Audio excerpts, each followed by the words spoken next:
Hello, folks, and welcome to the fourth episode of UnHerd, a podcast hosted by ACT that delves into the extraordinary stories of individuals who are challenging conventional principles to disrupt India's social impact landscape.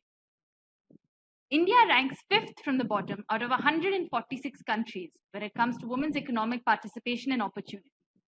30% of Indian women of working age are employed or looking for employment, compared to 53% globally. At the same time, there are umpteen studies that show that gender diverse companies are more successful, and closing the employment gap between men and women, which is a whopping 58 percentage points in India, could expand our GDP by nearly $6 trillion. Our guest today brings over 25 years of experience in leading regional and global teams in large multinational corporations like Nielsen, Dell Technologies, and Whirlpool before changing gears and moving to the startup ecosystem, where she was the chief HR officer at Freshworks, the first Indian SaaS company to be listed on NASDAQ for over 5 years. A member of the CNBC Workforce Advisory Council and our very own Act for Women Advisory Council chair, she's a passionate advocate for women in the workplace. Welcome to UnHerd, Suman. Thank you, Sowjanya. I'm really happy to be here. Thanks for having me. We're thrilled to have you, Suman. You've worn many hats through your career. You've been a people leader, a board member, a startup mentor, an angel investor, and also a philanthropist who advocates for increasing women's workforce participation. So, curious to know, Suman, what prompted your foray into philanthropy? Can you share a little bit about that journey that really got you invested into the idea of changing the game for women at the workplace? I think as most people, right, we go through various stages in life and career, and our priorities and our outlook also changes and evolves with that. So same for me. The early stage of my career was all about, building foundation, exploring opportunities fearlessly, and not having too many barriers to what I wanted to do, all of that. Then once I figured out my area of interest, where my passion lies, I went through a growth stage and made conscious choices about, the direction I wanted my career to take. Then you reach a point where it's not just about growth, and you start defining success differently as well. It's not about your own growth, but it really is about creating impact and building a legacy.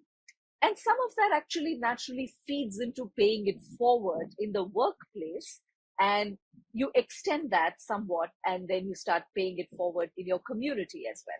So that's really how it happened for me as well. The more I started looking at how do I create impact, how do I create, a legacy, what is it that I want to be known for, I realized that I have been really fortunate in my career to have received mentorship and sponsorship from several leaders, which has helped me become successful in my career. And today I am in a position where I can pay it forward. And that's where it started, where I'm really passionate about paying it forward and really being able to share my experience and being able to work with, young upcoming women leaders, women entrepreneurs. The second reason on why I extended to the community and philanthropy is slightly more personal, right? And this is based on my own experience in my career. And, I chose to take a break in my career. I've always been very focused, really wanted to have, lots of things I wanted to do with my career. But there also came a point in time where I made a personal choice to step aside for a bit and focus on my personal life. And that was the moment when my daughter was born. And I really just wanted to enjoy the period of motherhood, which was so vastly different in experience from, everything that you go through in a corporate environment. At that time, a lot of folks gave me sound advice saying, it could potentially be harmful to my career. It could slow down my growth and a whole lot of stuff. But I was convinced that I should be able to have that choice, given the fact that I've proven myself in my career and I've reached leadership levels. I've had a history of success. And so I decided to take the plunge and focus on, just being a mom. And when I was ready to come back, it was so very difficult. So that was the first time in my career I actually realized everything that people talked about, the glass ceiling, the barrier, and I faced all of that. Somehow when you generally don't face that in your career so much and you're suddenly faced with it, it really catches you unawares. A lot of people gave me really, passionate advice about how my focus should be not on, aiming for a leadership role, but probably starting somewhere lower and building my career back up, which actually felt very demotivating. And it felt like, I was paying some kind of a penalty for taking time off for a life reason, right? So that's what made me start to think about the barriers that women actually face and the truth and the reality behind it. So I was fortunate enough, as you all know, I took on the role as CHRO of Freshworks. And so one of the first things I did when I was back in a leadership role was to make sure that I'm creating an environment that allows women who make conscious choices for life reasons to be able to come back, more easily into the workplace. And I had so many lessons that we learned in terms of how do we make it a more equitable place, because so much of our workplace practices are built with, traditionally what has been the workforce demographic, which is male. And I think now when we are seeing more and more women come in, I think it's about time we did something to change that practice so that it's equal for both and not just built for the convenience of one. So that's really where I started passionately dedicating a lot of my time. And it evolved beyond, just my organization to, the overall startup economy. And the thing that really makes me a lot more passionate about this is when I see statistics like what you just quoted, which is India's fourth or fifth from the bottom when it comes to women's participation. And you look around us, India has one of the most educated workforces in the world, right? There is no reason why our workforce should not reflect that. So that's my passion. And that's really where I kind of stumbled into the area that I choose to, put my energy behind, which is really bringing women back into the workforce. Thank you, Suman. I mean, I know I've heard this story before, but it always just inspires me a lot whenever you can share your own personal journey. And I think that's really powerful to be able to hear people who've gone through this journey and experienced this to be able to share this with others. Given your vantage point, Suman, since you've been obviously a working woman yourself, but also you've led organizations, people's strategies, and not just at Freshworks, even in other organizations.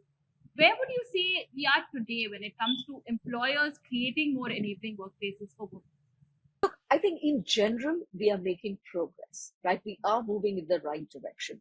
When I reflect back on my own career and look back to, 25 plus years when I started, it's way different.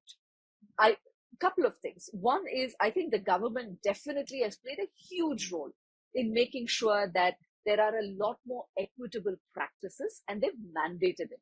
Right from, being very progressive with the maternity leave and benefits to, requiring employers to ensure it's a safe and equitable workplace. I think the government's done its part, right? There's only so much you can do in terms of creating those laws and enabling mechanisms. And I think the employers are also stepping up, right? I don't think you can continue to remain the way you were 25 years ago. And so I'm seeing progress, but I don't think it's enough, right? Every time I see statistics that says it's going to take 3 lifetimes for us to achieve parity, it tells me that's not enough. And that's where I think we all need to be a lot more thoughtful and purposeful about it. Because something like this, where you are, trying to change what has been legacy for so many years, requires purposeful action, right? Equity just doesn't happen by itself. And so I do think while employers are progressing in the right direction, I think we all have to be a lot more purposeful in terms of what we want to do and how we want to do it. That sort of brings me to your experience at Freshworks. In Right. 2020, the organization made a public commitment to gender diversity by joining the Pledge for Equality. So, tell us a little bit about the motivation behind that and why equality and why is that so important? At Freshworks, we wanted to build not just a great business, we always wanted to build a great company. And that is really where it all started. And from the very early stages, Freshworks was very diverse, right? We didn't give labels to the diversity. but we were diverse in every sense of the word. We hired people from various backgrounds, varied experiences. We actually threw out the playbook in terms of, who we hire, what kind of pedigree we look for, all of that, right? So that in itself ensured that there was a certain level of diversity that actually came in with it.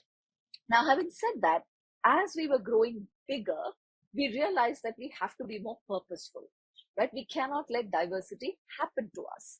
That's one.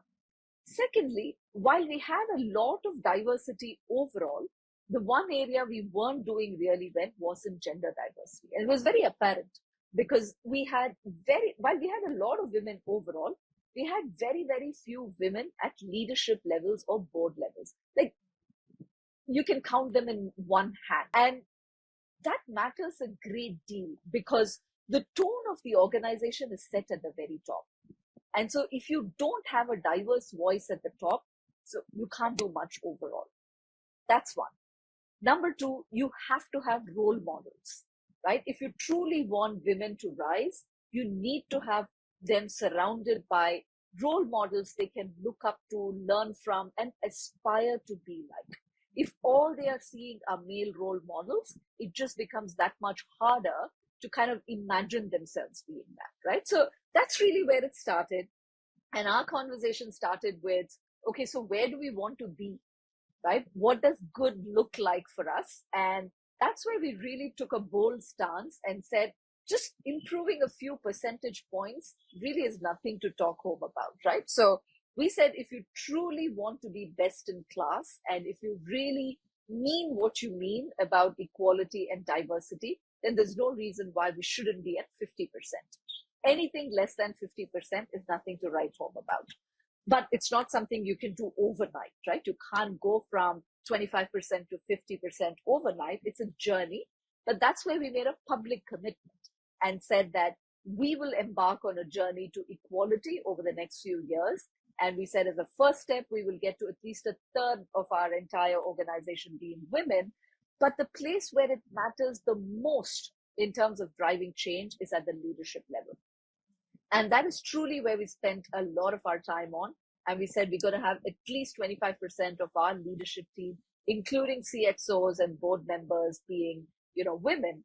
And, fortunately, we were able to really drive that, very, very seriously. And that really set the tone for the rest of the organization to follow through as well.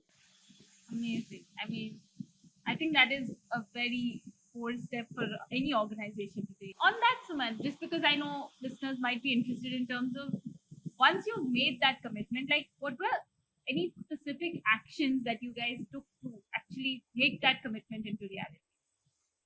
Look, the first and foremost, the thing that matters is, once you have your leadership team committed to it, I think it galvanizes a lot of action internally, right? So that's the first thing. When we set a target, we made a pledge like this, and it came right from the top, right? It wasn't like an initiative driven by a team. It really was our CEO being passionate about the cause, putting himself out there. And that internally just drove a lot of momentum. Every function, every leader kind of took a hard look at their own teams and thought through what would good look like for them. And if they had to get to, parity, what would that look like? So that's where it started in terms of just the purpose and, driving some momentum and, traction around it. But there are a few things that we did as a company that helped. One is education across the board. While the intent is all great, you have to realize that there are a lot of unconscious biases that exist, right? We call it conventional wisdom. You have to actually work through those consciously and, in a more planful manner before you can actually move past all of that. So we did a lot of work in terms of educating and really starting a conversation around unconscious bias. You won't believe everything that we question, including, say, for instance, when you make an offer to a candidate. We had instances where we were making offers to men and women for similar roles. Say you're hiring for a sales role. For one, you're hiring a woman, one, you're hiring a man. And you realize that a lot of times the conversation is based on expectations on compensation, previous compensation, all of that. If we choose to continue that, you'll always realize that bias will always be there in your compensation. So those are the kind of biases you have to question. And we had some brilliant leaders who broke through all of that mold and really actually pushed the talent acquisition team in saying, no, I want to look at every woman leader who's being hired. I want to personally see the compensation. I want to benchmark it against, the current team that is there. So those are the kind of things that you start to see will move the needle. Second one is you really have to, and I'll make this point several times over, is you really have to take a hard look at your leadership level. You have to make progress there before you can make progress in the rest of the organization. And the third one, and this I alluded to earlier, Sowjanya, was a returnship program, right? You cannot continue to just hire and hire and hire and have people leave or take a break and never come back. I think the first thing was we tried to ensure that our practices were such that you can take a break and come back without having to totally quit your job. Now, there are times where women will want to take that break. That's a personal choice they have to make, and we completely respect that. Knowing that, India has millions of women who've taken a break and just never found an opportunity to come back. So we created a returnship program that enables us to attract some really, really talented women who are sitting at home because they never found the opportunity to come back. So that was the other thing that we did that enabled us to, not just bring at an entry level or a leadership level, but also at that mid-management level. Hearing these examples sort of almost makes it a lot more real and tangible in terms of the actual efforts that some of this takes, right? And it's not just that you make a commitment and then you see action immediately, but some of this is long and hard. As a philanthropist and an advisor, you continue to champion gender equality in startups. And I know you're very passionate in your belief about how startups can actually lead the way for changing the equation for women's participation in the workforce. Where do you see the opportunity for startups to succeed where, many established companies have it? I love what startups are doing to disrupt businesses, right? Some amazingly creative ideas are really disrupting the way, we do business, the way we lead our lives, the way we, consume products, the way we purchase, every aspect of life, right? Similarly, I also think startups are rewriting the code on ways of working, where work happens, how we work, how to build teams, how we think about talent. Startups are an amazingly creative place. And which is why I am so gung-ho about startups leading the way for this change. I think they don't have years of legacy to rewrite or overwrite, right? They're starting afresh. And every startup founder has this vision of not only building a great business, but building a great organization. And therefore, it comes from the right place.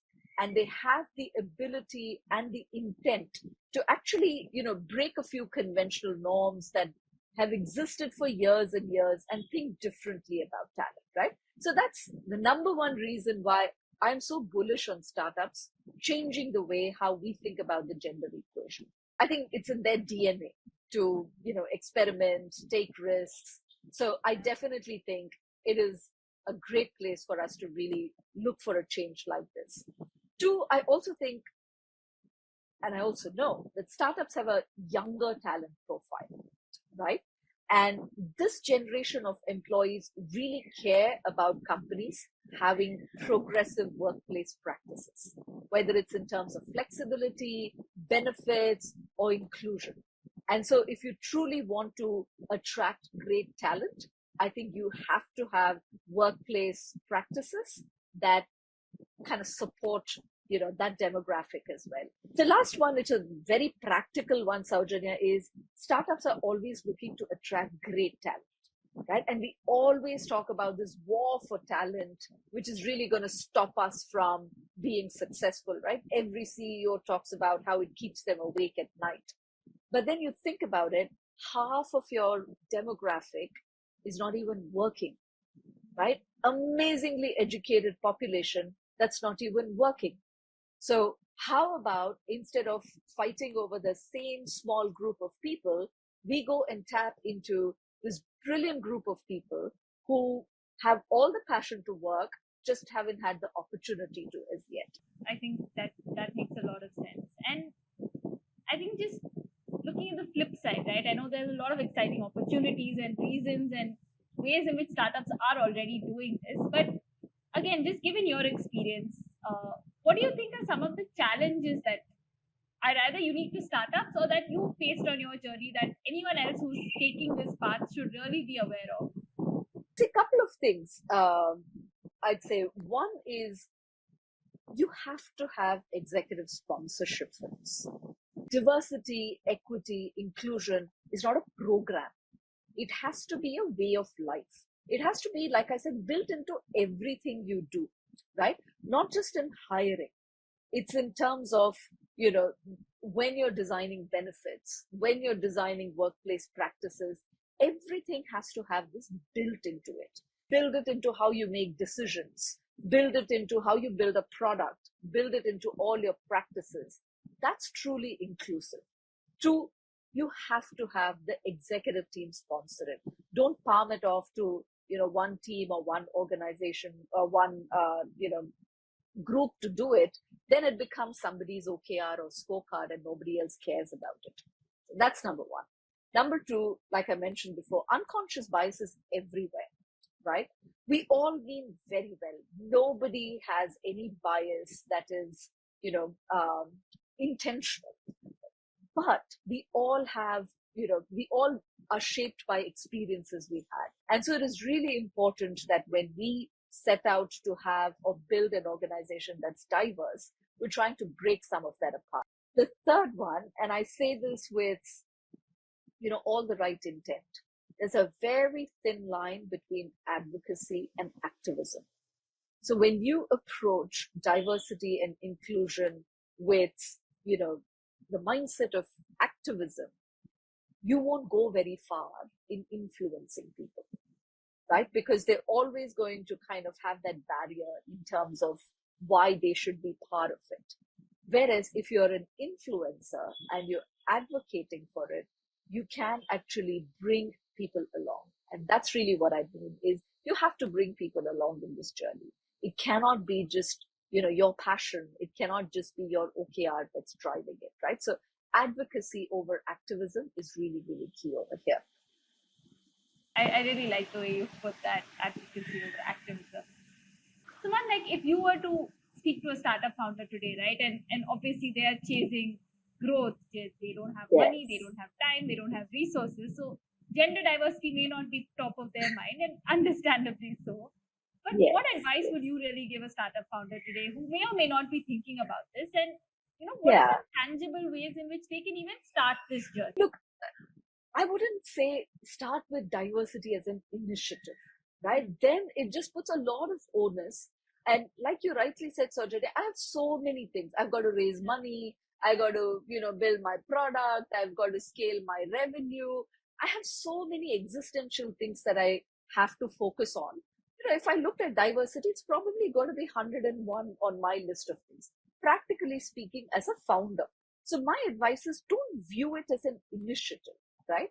Make this as a part of how you build the company. So from the word go or get go, have a point of view on the kind of company you want to build.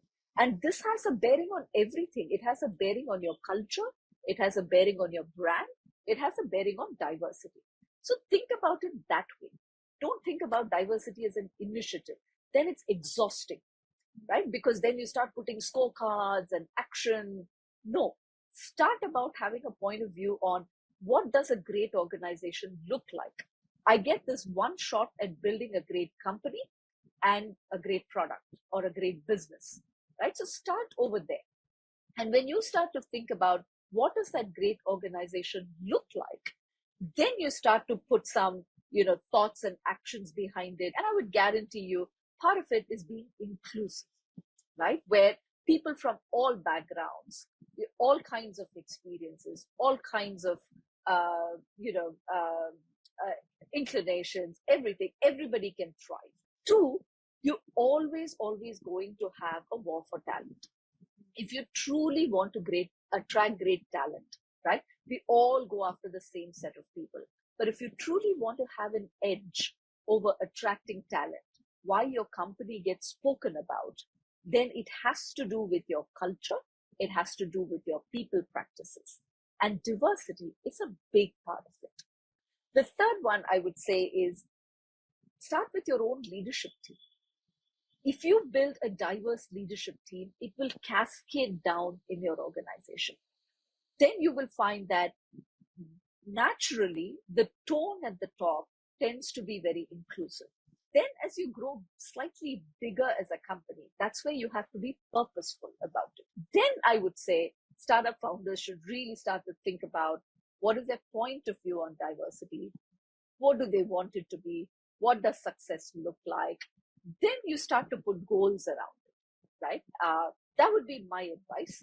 I don't think, at day zero, you start by saying, I'm going to be 50% diverse. You can, but I don't think every single person can do it because you're really looking at how do I get my first 20, 50 people in. But just start by having a foundation that is inclusive, and then you can build on it. And I think it can easily get overwhelming if you try and do everything at once. So I really like how you sort of broken it down into steps and what you do at different stages also. And I think just my last question to you is really, if you step back and really think about what success looks like for you, right? Personally on this journey that you've embarked on, but also for the ecosystem at large. What are some of the things that you're seeing that are really giving you hope, and where do you hope we'll really end up at? Success for me is when we make progress in this generation and not have to wait for 3 generations to see success, right? That's my first hope, biggest hope, is that we don't give up saying, it's going to take a lifetime to do it or 3 lifetimes to do it, right? Success for me is when we start to see corporate leadership team that is a lot more diverse. And so I do think we should, and we have to aim for at least 40%, if not more, of executive teams being comprised of women, because that's your demographic. 2, success for me would be when women can choose to take a break and come back without the stigma attached, to having taken a break and therefore, losing, their career progression and all of that. Success for me is when every CEO will think about diversity as an integral part of their talent plan. Just like how they have a business plan, they should have a talent plan, and that should incorporate elements of inclusiveness and diversity into that. That's my hope and my wish for corporate India and startups. Thank you so much, Suman. This has been so amazing. Thank you so much for joining us in this conversation, Suman. Likewise, pleasure talking to you, Sowjanya. This brings us to the end of our 4th episode of UnHerd, a podcast presented by Team ACT. If you enjoyed this episode, subscribe to our Spotify and YouTube channels where we'll bring you more unheard stories of people who are passionate about creating impact at scale in differential ways. People who truly stand apart from the herd. Follow us, like, subscribe, and share.